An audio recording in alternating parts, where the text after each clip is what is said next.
This channel does not promote any violent, harmful, or illegal activities. All content provided by this channel is meant for an educational purpose only. ওপার বাংলায় আতঙ্ক, সেই ছবি আপনারা দেখছেন। ভয়ের পরিবেশ সেখানে।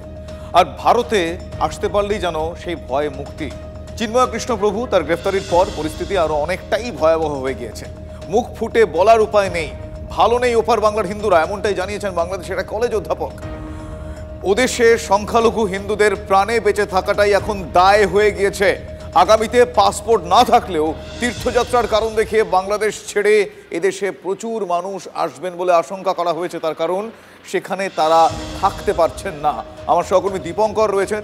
দীপঙ্কর, এই মুহূর্তে তাদের তরফ থেকে যে আশঙ্কার কথা বলা হচ্ছে, যে ভাবা হচ্ছে যে তারা সেখানে ঠিকমতো থাকতে পারছেন না, দিনের পর দিন অত্যাচার এবং আতঙ্ক বেড়ে উঠছে, কি বলছেন তারা? একদমই তাই। আমরা যে টিমটার সঙ্গে কথা বলছিলাম, তারা 130 জন, বাংলাদেশের ঢাকা সাভার থেকে তারা 130 জন চলে এসছেন।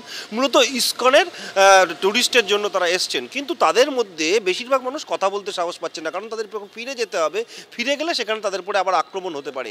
যে অধ্যাপক তিনি যে কথাগুলো বললেন সেগুলো কিন্তু অত্যন্ত ভয়ানক। তার বাড়িতে সেই আগস্ট মাসের 6 তারিখে তার বাড়িতে আগুন লাগিয়ে দেওয়া হয়েছিল। তারপর স্থানীয় মানুষের কিছু হেল্প নিয়ে তিনি সেখানে ছিলেন, স্থায়ীভাবে ছিলেন, কিন্তু তার মনে সবসময় আতঙ্ক ছিল। এবং তার মতো অসংখ্য অগণিত মানুষ রয়েছেন বাংলাদেশে যারা আতঙ্কের মধ্যে দিন কাটাচ্ছেন। যে কোনো মুহূর্তে হঠাৎ করে রাস্তায় দেখা হলে তাদেরকে মারধর করা হচ্ছে, তাদের উপরে হামলা করা হচ্ছে, কখনো কখনো তাদের বাড়িতে ঢুকে যাওয়া হচ্ছে, এই অভিযোগ তিনি করছেন।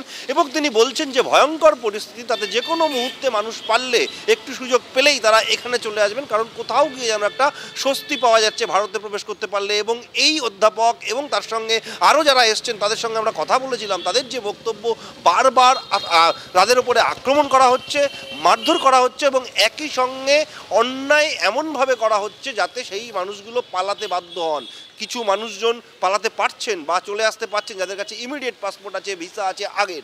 এখন বর্তমানে ট্যুরিস্ট ভিসাও দেওয়া হচ্ছে না। ফলে সব মিলিয়ে এই জায়গা থেকে কিন্তু বাংলাদেশের যে নাগরিকরা যারা চলে আসতে পারছেন তারা যেন একটু স্বস্তি পাচ্ছেন, কিন্তু বাকি যে মানুষগুলো ওখানে রয়েছেন তারা অত্যাচারের মধ্যে থাকছেন, তারা আতঙ্কের মধ্যে দিন কাটাচ্ছেন, এমনটাই কিন্তু সেখানকার মানুষজন বলছেন। শুভজিৎ, একেবারে সেই অভিযোগ উঠছে এবং আতঙ্কের দিন গুনছেন তারা। প্রত্যেকটা মুহূর্তে তাদের ভীত সন্ত্রস্ত হয়ে থাকতে হচ্ছে, তার কারণ কখন কার ওপর কীভাবে অত্যাচার নেমে আসবে তারা বুঝতে পারছেন না। এবং যে কারণে আমার সহকর্মী দীপঙ্করও বলছিলেন, আপনারা শুনলেন যে তারা এই মুহূর্তে তীর্থযাত্রী হিসেবেও যদি সেখান থেকে, মানে ওপার বাংলা থেকে এইখানে কলকাতায় বা এই দেশে চলে আসতে পারেন, তারা হয়তো কিছুক্ষণের জন্য, কিছু দিনের জন্য প্রাণে বাঁচবেন, এমনটাই তারা ভাবছেন। কীরকম আতঙ্কে তারা আছেন একবার শুনুন তাদের মুখ থেকে।